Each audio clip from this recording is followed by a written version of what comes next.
Hey everyone, how's it going? And welcome back. On today's episode of Niall Gardens, I'm going to be showing you 8 top tips to save water in your garden using an irrigation system. That way you can minimise your water use as well as minimising your time and effort.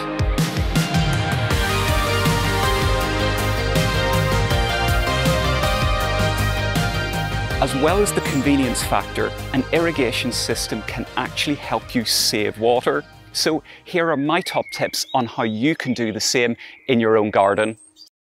Tip number 1 is to actually set up and use an irrigation system.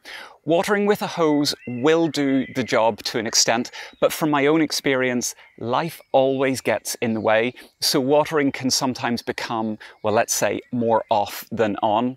Then when you do water, you need to re-soak your soil, and in the process, there's more water runoff and you end up wasting water. Added to that, when you water manually, you're most likely watering more than you actually need, because let's face it, none of us stand there watering and using a stopwatch at the same time.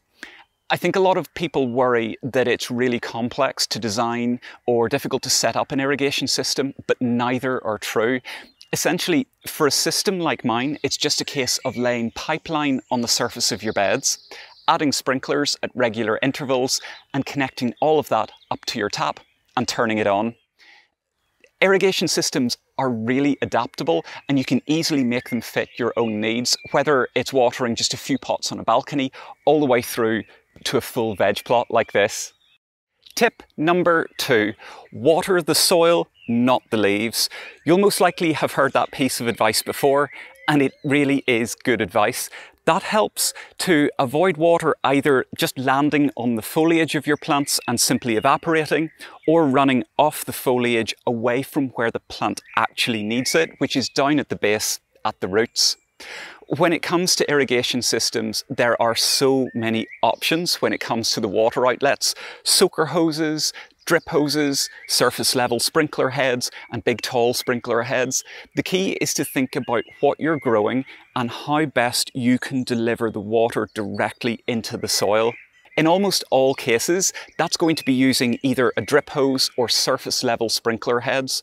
I've chosen to use these little surface level sprinkler heads, and I'll explain why later. If you do this, you'll find that you need to run your irrigation system quite a bit less because the water is getting to where it needs to be, minimising your water usage. I've already got the system up and running here and it's working really nicely at watering my radishes and my turnips. But let's talk about tip number 3, and that's the best timing of watering. And that's because as efficient as an irrigation system can be, being really choosy with your watering time makes all the difference. So let's talk about what that best timing is. Watering in the early morning or late evening around sunrise and sunset means that you're applying water when the temperature is that little bit cooler. Plus, depending on where you are in the world, the wind is that little bit more gentle at those times of the day. That minimises evaporation, meaning that you can use less water, but you are still effectively wetting the soil sufficiently. Next up, and tip number 4, is all about observation. Know how much water you actually need to use. One of the big differences between watering by hand and using an irrigation system is that to a degree, when you use your irrigation system, it's a set amount of water each time that you turn it on and turn it off, providing you leave it on for the same amount of time. Watering manually is always quite an uneven thing in terms of where you spray the water, but also in terms of the overall water quantity that you're applying. If you have an irrigation setup or you're installing one, take a little bit of time to sit and watch as it waters for a few days. I know that sounds a wee bit crazy, but actually sit by your beds and containers and watch. You'll see whether you think enough is being distributed or too much. Then adjust your controller to a better amount of time, and you know then that you're unlikely to be using more water than you should.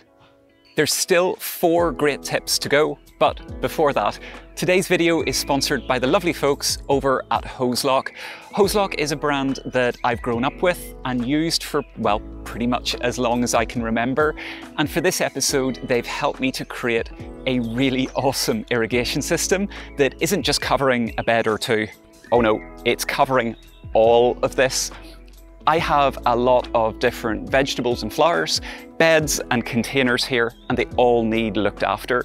So my system combines both their standard 13mm pipeline for the main beds, but also their 4mm micropipe and attachments for my containers. So that's all of my extra flower pots and my potato bags covered.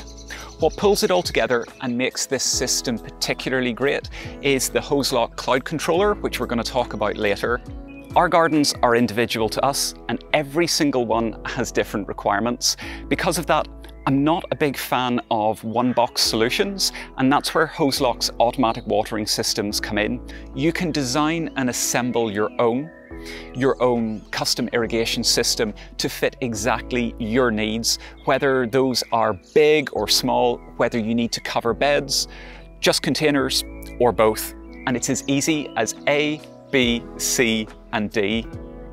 Head across to Hozelock's website and start to design your own system. Start with A and choose from the tap accessories that you need. Pick yourself a controller if you want an automated system. Move on to section B for all of your hose, pipelines and adapters. This flexi hose is particularly good, and I can really recommend it because it is super supple even when it's not that warm, which is very handy in Ireland. Then just go and browse sections C and D to pick the drippers or sprinklers that you want. It's so easy to pick all of the parts you need, safe in the knowledge that they're all going to work together. And of course, you can always extend or change the system in the future by getting more or different parts. A huge thanks again to Hozelock, and now let's get back to those water-saving tips. We are all used to going outside or having a look outside and wandering through our gardens and thinking, do I need to water this yet or not? And that pretty much is the routine. Then, when the soil's a bit dry, we tend to apply a load of water onto our beds until we're satisfied that they're soaked. But actually, what can often be a better plan is to apply multiple small waterings with a gap in between, particularly if you're trying to rehydrate dried up soil. This allows the soil or compost to actually soak up the most water possible, and it minimises the amount of water that's simply going to percolate through the soil. Irrigation systems, particularly if they've got an automatic controller, are perfect for this. So set multiple waterings rather than one big long watering. Okay, on to tip number 6, and that is to automate your watering system. And that's because automation boxes off the 3 previous considerations that we've just talked about that are really important: the correct timing of your watering, the correct amount of water to use, and the correct frequency of watering. That's going to stop you from both over and under watering, and it also reduces the risk of you just forgetting to water and allowing your soil to bake dry, and then you have to try and soak and rehydrate it. And that is where something like this comes in. This is an automatic controller, and in this case, this is the Hozelock cloud controller. Now, you know me by now. I love nature, but I also love a nice bit of tech, and this isn't just a regular run-of-the-mill timer. Oh no, this connects to the internet, and it allows me to turn on and off my irrigation system at the touch of a button from anywhere. It's a timer that can water at sunrise and sunset, even as sunrise and sunset times change through the year. It will even monitor the weather and provide me with alerts on my device. Super, super useful. But even if you go with a simpler controller, and you can even get clockwork ones, it is going to make all the difference. Tip number 7 is a particularly powerful one, and it's to water by zone. It only requires 1 extra part per bed or area, or a few extra parts for a whole garden, and those parts are really affordable at that. And it's this, a flow control valve. Look at your garden and divide your irrigation system into sections that you can control independently. It's really easy with a raised bed garden like this. You'll see that I've added 1 flow control valve to each bed. That way I can turn on and off each bed independently, or reduce or increase the overall water flow per bed. This is great because different crops have different water requirements, but it's particularly relevant once it comes to autumn and winter, when you may mulch and cover up some beds for winter, but at the same time you may have other beds with crops that are still productive and still need water. And what it means is your irrigation system isn't just a one-size-fits-all system, it's completely adaptable all the way through the year. My last tip, tip number 8, is this: ensure proper water coverage. Whatever choice of outlet you go for, whether it's a drip hose, a soaker hose, sprinklers like these, etc., you want to make sure that you get good coverage. Drip hoses really are brilliant because they definitely water low to the ground, like we were talking about earlier. But on very sandy soils, the water tends to run down through the soil more and less across. So a sprinkler option may be just that little bit better. That's what I've chosen to go for here. These little sprinklers are fantastic. They sit flush to the piping and give you that perfect balance of staying low, but also with that little bit of reach. For instance, these spray water out in 6 different directions, covering a wider area than a simple drip hose will, but at the same time delivering the water really low down at soil level.